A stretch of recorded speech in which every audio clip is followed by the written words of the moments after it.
Hello everyone. Today is I will record this video for to be presented on 2nd of December for a Chinese group.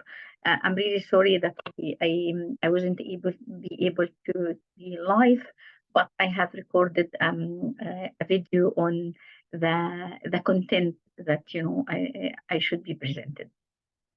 I will share the screen and move forward. I know I will try to speak slowly just to allow some time for translation. So I will share the screen. Oh,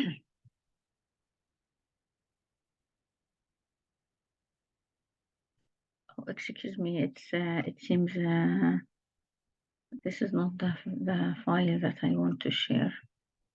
Give me 1 second.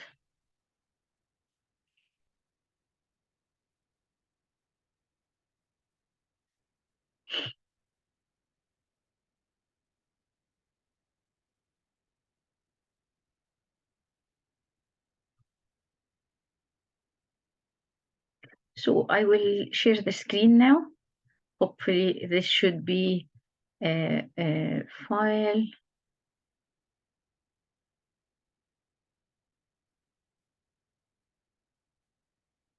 Slideshow from beginning. Hopefully. Okay, my name is Abeer Hassan. I am reader in accounting, and I am delivering the training on climate disclosure for SMEs.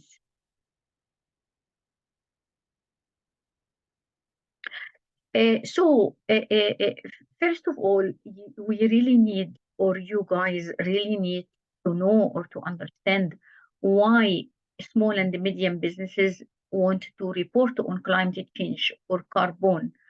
First of all, that definitely significant proportion of the world businesses are classified as a small and medium business.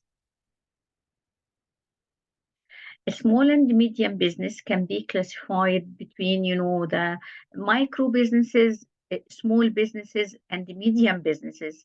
Micro businesses, these are the micro that, might be between up to 10 employees. And then the small, it's up to might be 100 or 100. And then medium is more than that. But whatever it is, the SMEs as expression, the small and medium size, represent at least 70 or 90% of all companies all over the world. Specifically after COVID, when big companies started to do redundancy policies for people or for employees, that people in the middle age realize that they have to do something. So many people started their own business during COVID. So this is why SMEs or small and medium sizes, they contribute huge significantly to the economy of any country. So they contribute to the both employment level and the employment growth.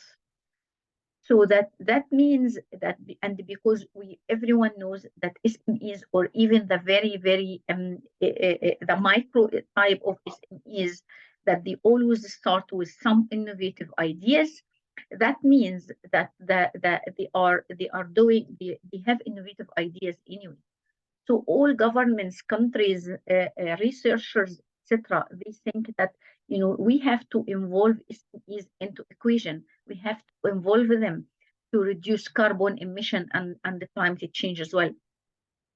And they have involving them. They have to play a huge and important role in reducing global emission and bringing innovative climate solutions to the whole market.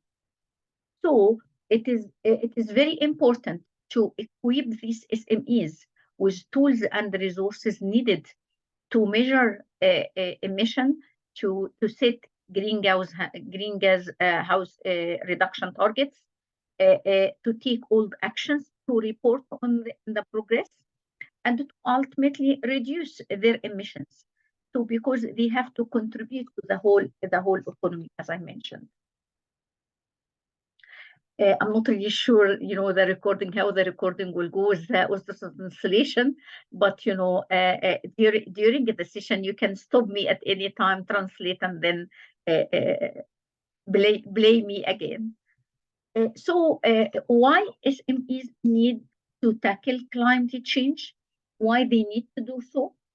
To build business resilience, to gain competitive advantages, to keep up with supply chain demand and policy regulations, and meet customer expectations. Because nowadays, with the kind of climate change on the planet, and we have to, not to harm the environment, not to harm the planet. We have to restore nature. We have to look after our planet and nature and biodiversity, etc., etc., etc. That means businesses has a huge, or businesses has a mature relationship with nature, that they take some kind of they take from nature and they giving it to nature, or planet in general. So that means that they have to look after the environment to be able to take more from this environment, and basically for SMEs to grow and move from stage to the other stage, they might need some finance. And for any financial institution to provide fund for small and medium businesses to grow and prosper, that means they have to illustrate or demonstrate that they are not harming the environment. Not only they are not harming the environment, they have to demonstrate how they contribute to restore the nature, how to contribute to reduce climate change, how to contribute to reduce CO2 emission, etc. And also because of that, any company will not gain any competitive advantage if they are not following these kind of, I would say, guidelines or recommendation, or if they are not following that, they will not gain any competitive advantages. Because as you know, we don't have any mandatory regulations to be followed in the whole world yet, but we are working, very hard to make this happen very quickly. So you will find mandatory regulations to report in climate change in all companies, whether it's a small SMEs or medium or listed companies or big companies, etc. So this will lead us to the next question of what happens if the SMEs are not engaging, are not reporting, are not measuring climate change. Of course, this will link to the discussion that I was saying earlier on, that if SMEs are if the SMEs are not brought on board, they will face a huge risk related to competitive advantage. They will lose out on low carbon opportunities. That means it is so important and is so vital and is so crucial for SMEs to be supported. Of course, we cannot ask them to do this and this and this and that, and measure carbon and climate change and report on them without giving them or supporting them or providing them with the tools and the skills that allowing them to be able to do so. So the SMEs will be supported in making the most opportunity presented for the transition to a low carbon economy. And as I mentioned before, that they have innovative ideas. Any entrepreneurs that started their own business, they have innovative ideas, and their flexibility and capability to have innovative ideas. I think the whole world, including researchers, government, countries, etc., they would expect that these people or these entrepreneurs or these small and medium sizes, they can contribute with their innovative ideas on how to reduce climate change, or how to kind of develop or build a reduction strategy for CO2. So SMEs are increasingly being requested to commit to reduce their emission and report progress against their commitment by their stakeholders and their lenders. So it's And as I mentioned, of course, because they are accounting for more than 50 or 70% of, for the contribution for the whole economy, that means that they have to have a role on that. What happened? I think you have all the workshops and all the videos in too much details. But what happened actually that there is a body called Carbon Disclosure Project, and this Carbon Disclosure Project they have they already developed in 2000, and it was basically to develop or to create or to initiate or to have some standards and some criteria for big companies to follow in reporting on climate change and the carbon, etc. And I have worked and published some papers on how big companies report on carbon following the Carbon Disclosure Project. But the Carbon Disclosure Project, they have some criteria, a number of criteria. But how it works, they are sending these criteria as a survey to all companies, and all companies respond to this survey, send it back to the Carbon Disclosure Project body. And the Carbon Disclosure Project body, they based on the results they come from companies, they kind of give them a score. They have different scores and different levels of. So what I have done in some of my research, I kind of went to Carbon Disclosure Project and they get a list of big companies and got the score for their scores on carbon. So, for example, I was very interested to know, whether companies when they filling in the survey, are they telling the same thing? Are the companies who scored a very high score because they mentioned in their survey that they're looking after the environment and they are having a reduction strategy and they reduce carbon emission, etc. Are they actually doing so? And the surprise, that what I found is companies do two separate things. They fill in the survey, okay, separately. The click might be the click yes for everything or whatever. And then when you dig in and when you investigate what they are actually doing, it doesn't match. So I realized, from my own research that companies who are achieving high score in carbon, they did not provide much disclosure on carbon on their website. So my advice to you, if you are starting as SMEs, if you are, try to build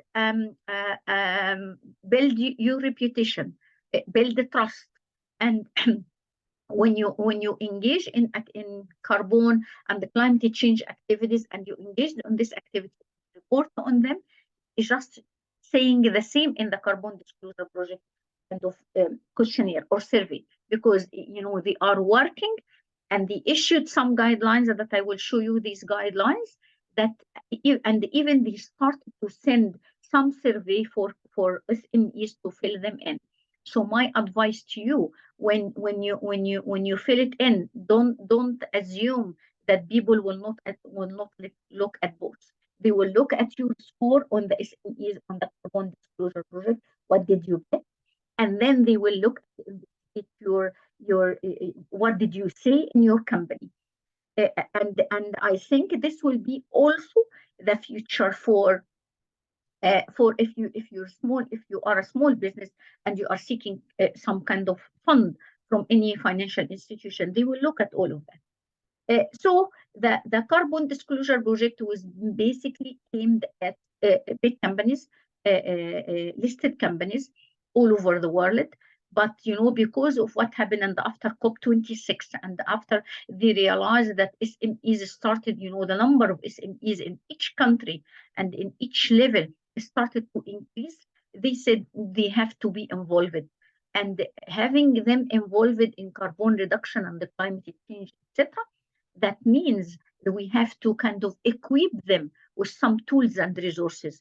And one of these tools and resources, give them guidelines, give them some kind of standards to follow.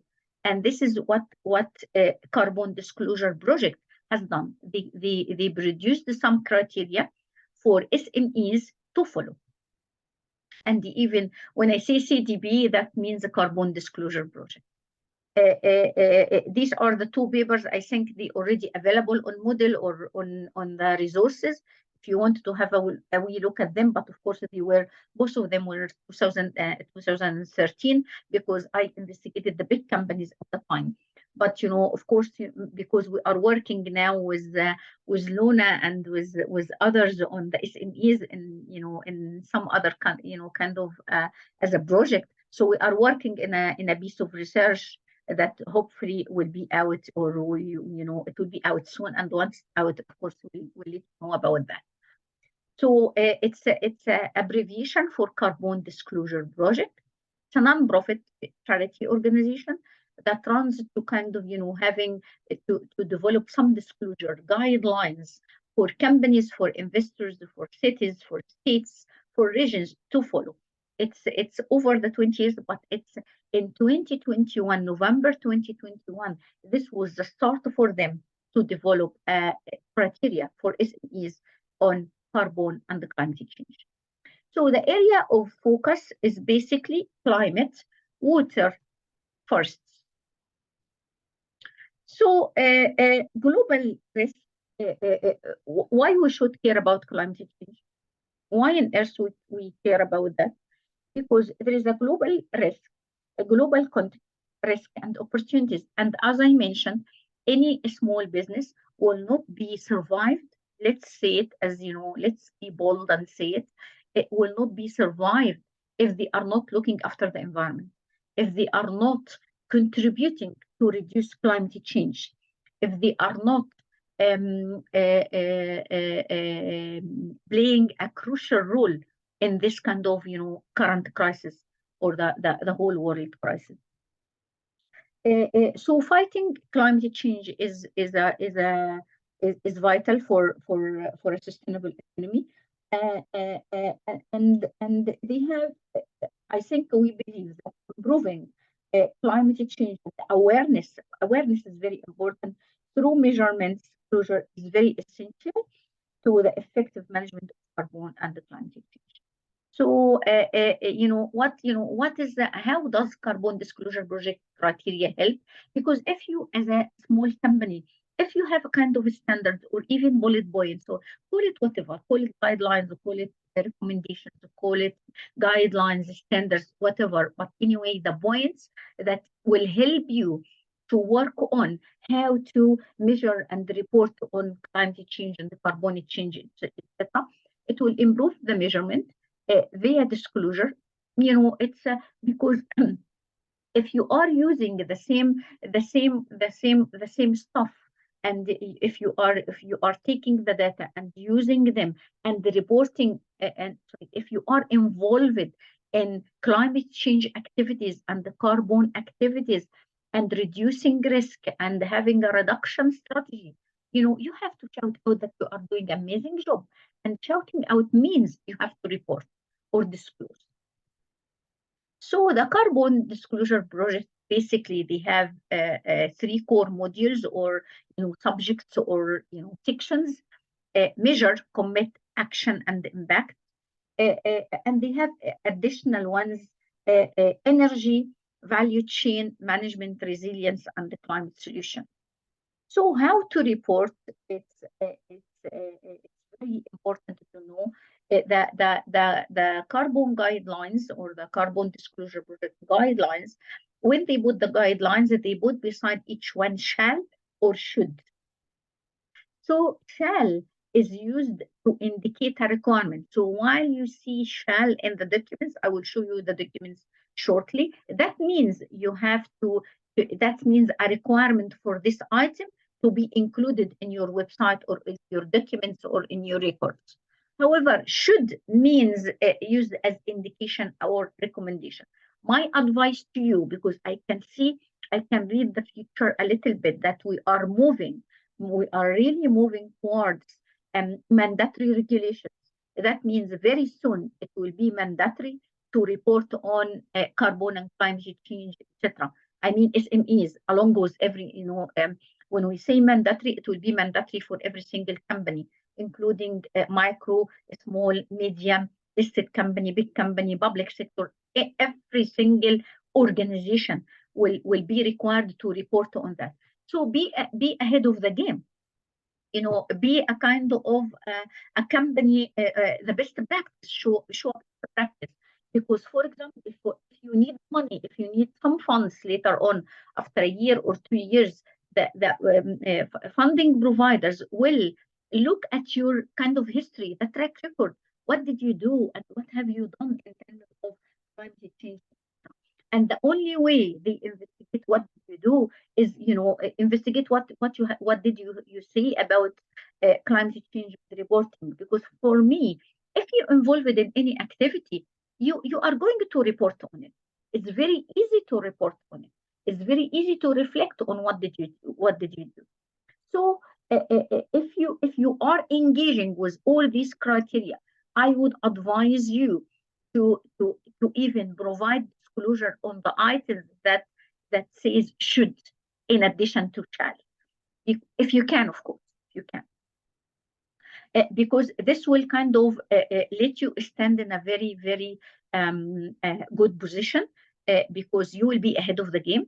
You find yourself, you know what you are doing. So when they say after 2 years or after 3 years, okay, it's mandatory, and someone like me wants to do research in the area, I can, seek, for example, SMEs in China in this sector, and I can pick up, one company say, oh yeah, this company is really amazing, because even before it became mandatory, they had to kind of provide some disclosure here and there. So there is a track record here. So we can, in terms of research, in terms of funding, in terms of, you can win the best practice of best SME to report on that. You can be highlighted in newspapers, in magazines. This will attract many customers to buy your product. This will enhance the stakeholders' point of view, etc. So it's a win-win situation if you provide disclosure, if you engaged in any activity, and then provide disclosure on what did you do.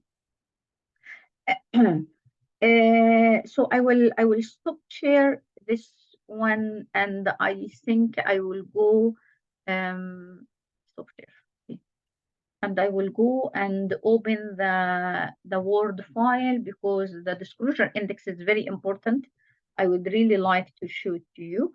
So I hope I can share the screen now. Disclosure.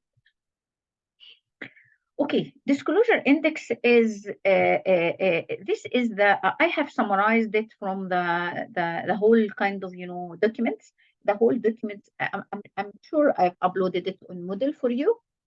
So the whole document is there, but I summarized all the criteria, because as I mentioned, there are some core criteria or core modules. We call them modules, but I call them criteria or guidelines or whatever. And there are some additional. Of course, for the additional, it would be okay, of course, the requirement for the 3 core ones. But if you have data, if you have information about others, why not you are bringing them into the story? So I will repeat again, shall means used to indicate a requirement. So when you say shall, that means you have to include some information about this item. And should means it's a kind of a recommendation. But if you have the information, if you have the data, why not you include it in your record or on your company website? So here is the shall and should. This is measure. What are your gross global emission? Of course, I assumed that my colleagues cover those scope 1 and scope 2 and scope 3, and how to measure each one of them. What does each one of them means? All of that is very, very, very important to know. So, and the calculation methodology. So, for example, the company should provide the reporting year, because if you put some kind of information and without telling us what year this kind of information related, it will be very difficult for comparison, for research, for funding providers, for stakeholders, for benchmarking, for industry sector, for whatever. So gross global emission and gross global emission from electricity, and you have to show us. So, put something in your mind. The more you disclose, it's a reflection of the more activities you have involved in. And the more activities you have involved in terms of climate change carbon, that's showing your commitment. That's showing that you really need to develop a carbon reduction strategy. So basically, this is what I wanted to show you in terms of measure. And here, companies shall ensure that there are mechanisms in place to confirm that emission data provided is sufficient, accurate, and provide a comment on accuracy. And as you can see here, some of the recommendation says should, and some of the recommendation said shall. The same for commit. Again, provide details on your targets and the progress made, against them.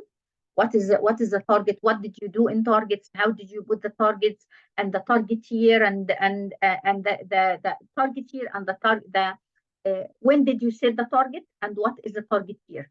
And the percent, and then just kind of disclose what is the percentage of targets achieved in the reporting year, because this might be very good for you to double check and review your targets. Might be your targets are so ambitious, might be your targets are kind of less, so you can review them. And this kind of disclosure and this information, once you have this information organized somehow, you will be able to provide all of that. Provide details of your targets and the progress made against them. Action and impact, these are still the core ones. Have you or do you plan to take actions? And of course, for the core ones, there are shall. That means it's a kind of a requirement to provide disclosure on blah, blah, blah. And should is a recommendation of action. And here is also the additional ones, energy. If you have done anything with energy, report your total energy consumption. What is your total energy consumption? If you are a small business that, for example, lift company or something that you have kind of vans or kind of cars, how did you ensure that you reduce the energy consumption? So, for example, if you have employees, did you think about working from home as an option, just to reduce the energy and to reduce kind of, the consumption of it? Disclose your renewable energy purchase and generation, and also value chain emission. Value chain emission is very important. When you think about this, think also about suppliers, and whether you are using suppliers from the same area, the local area that your company, your SMEs or your small business in the area, instead of having transportation, etc. Management and resilience is very important to report on. How did you do so? Is there any members of your organization responsible for overseeing climate change? So if you are a company that's not only 10 employees, might be 50 or 50 and one, do you have a job title for climate change manager or operational manager or someone to look after that? Or what is there anything like this? If there is, of course, provide some details. And I think also looking at this criteria, you might plan ahead for the future, even if you don't have a climate change manager, but you might put it as in your expansion plan, that for example, after 3-5 years, if we achieve this kind of milestones, if we in the targets, it might be in the next kind of stage, we are going to appoint a climate change manager to look after all. Climate solution. Do you classify any of your existing goods and services as low carbon product and third party? So I think that the guidelines, when I read the guidelines, it's really important, because it gives you actually an indication of of what kind of how you are going to report and what kind of information you really need, and based on that you are going to plan ahead. I hope I didn't talk much as usual. So, and I'm really sorry. I do apologize that I will not be able to be with you live on 2nd of December. But hopefully, we can meet at some point. It might be here in UK or in China. Thank you. Bye bye.